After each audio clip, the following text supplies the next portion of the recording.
അപ്പം നമ്മുടെ ഇനി എൽ സി ആണോ ഇതിനകത്ത് VCE ആണോ ഏതൊക്കെ യൂണിവേഴ്സ് ഈ സിനിമയ്ക്കകത്ത് വന്നു പോകുന്നുണ്ടെന്ന് നമുക്ക് അറിയുന്നില്ല. അപ്പൊ സിനിമ ഫൺ മോഡിൽ കാണേണ്ടത് തന്നെയാണ്, ഒരു സ്പൂഫ് മോഡിൽ. കാരണം കുറെ സ്പൂഫ് രംഗങ്ങൾ ഇതിനകത്ത് വരുന്നുണ്ട്. കുറെ സിനിമകളുടെ റെഫറൻസും BGM എല്ലാം ഇതിനകത്ത് വന്നു പോകുന്നുണ്ട്. സലാറിന്റെ BGM നമുക്ക് പെട്ടെന്ന് നമ്മൾ ആ ഒരു സിനിമയുടെ പെട്ടെന്നൊരു ഇത് വരുമ്പോഴത്തേക്ക് നമുക്ക് പെട്ടെന്ന് ഒരു തിയേറ്ററിൽ നിന്നൊരു രോമാഞ്ചം ആ ഒരു സംഭവം വരും. ചില സിനിമകളുടെയൊക്കെ സ്പൂഫ് രംഗങ്ങൾ അതേപോലെ വന്നിട്ടുണ്ട്. കുറെ ക്യാമിയോസ് ഇതിനകത്തുണ്ട്.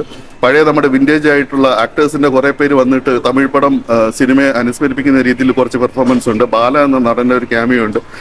പിന്നെ സോഷ്യൽ മീഡിയ താരങ്ങളായി നിൽക്കുന്ന കുറെ പേര്, അവരിൽ എടുത്തു പറയേണ്ടത് ആറാട്ടണ്ണൻ, അലിൻ ജോസ് പെരേര, രണ്ടുപേരും അവരായിട്ട് തന്നെ ഈ സിനിമയിലേക്ക് വരുന്നുണ്ട്. അവരെ കൊണ്ട് ഒമർ ലുലു എങ്ങനെയാണ് അവർ ട്രീറ്റ് ചെയ്യുന്നത് അറിയില്ല. സാധാരണ നമ്മൾ അവരെ കാണുമ്പോഴത്തേക്ക് എപ്പോഴും നമുക്കൊരു അവരുടെ ഭാഗത്ത് നിന്ന് എന്തെങ്കിലും ഒരു ഷോർട്ട് ഫിലിംസിലോ ഏതൊക്കെ ഒരു വളരെ മോശം അല്ലെങ്കിൽ ബിലോ ആവറേജ് അങ്ങനത്തെ രീതിയിലാണ് പെർഫോമൻസ് വരുന്നത്. പക്ഷേ ഈ സിനിമയ്ക്കകത്ത് അവരെ കൊണ്ട് നല്ല രീതിയിൽ ചെയ്തിട്ടുണ്ട്. ആറാട്ടണ്ണനെ കാണാൻ സത്യം പറഞ്ഞാൽ ഈ സിനിമയ്ക്കകത്ത് നല്ലൊരു ഐശ്വര്യം ഉണ്ടായിരുന്നു. പുള്ളിക്കാരൻ നല്ല രീതിയിൽ അഭിനയിച്ചിട്ടുമുണ്ട് ഈ സിനിമയ്ക്കകത്ത്. പിന്നെ നമ്മുടെ നമ്പർ 1 റിവ്യൂവറായ യശ്വന്ത് ഗോക്കിന്റെ റെഫറൻസ് വരുന്നുണ്ട്. പിന്നെ Mukesh Nair celebrity, social media celebrity, അദ്ദേഹത്തിന്റെ ഒരു ചെറിയൊരു ക്യാമിയോ ഉണ്ട്. പിന്നെ കുറെ താരങ്ങൾ എല്ലാവരും നല്ല രീതിയിൽ തന്നെ പെർഫോം ചെയ്തിട്ടുണ്ട്. അജു വർഗീസ്, പിന്നെ ധ്യാൻ ശ്രീനിവാസൻ ഒരു സൂപ്പർ പോപ്പ് എന്നുള്ള രീതിയിലാണ് അദ്ദേഹത്തിന്റെ തന്നെ കുറച്ചൊരു സ്പൂഫ് രീതിയിലാണ് പോകുന്നത്.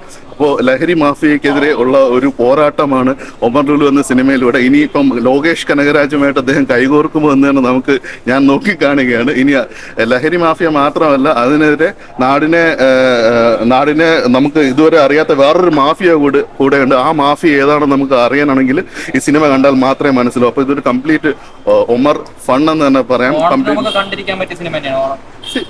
നമുക്കിപ്പോ എന്താ പറയാ, നമുക്കൊരു ടൈം പാസ്, മനസ്സിന്റെ ഒരു പിരിമുറുക്കമൊക്കെ മാറ്റുക എന്നുള്ള രീതിയിൽ കണ്ടിരിക്കുക എന്നുള്ള ഒരു സിനിമ തന്നെയാണ് തീർച്ചയായിട്ടും.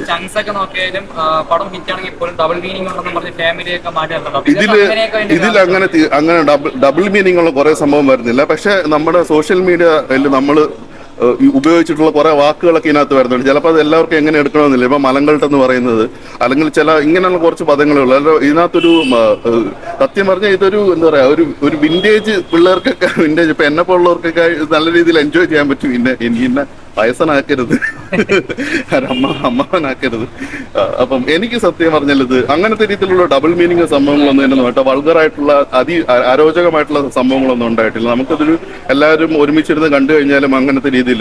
പിന്നെ കുറച്ച് ചെറിയ വാക്കുകൾ ഞാൻ പറഞ്ഞില്ല, മലങ്കൾട്ട്, പിന്നെ അതൊന്നും വലിയ ഇന്നത്തെ കാലത്തെല്ലാം നമ്മൾ പഴകി എല്ലാവരും ഉപയോഗിക്കുന്ന വാക്കുകളൊക്കെ തന്നെയാണ്. അപ്പൊ അതിലെന്തെങ്കിലും ഒരു മോശമുള്ളതായിട്ട് എനിക്ക് തോന്നിയില്ല. അങ്ങനത്തെ രീതിയിലൊന്നും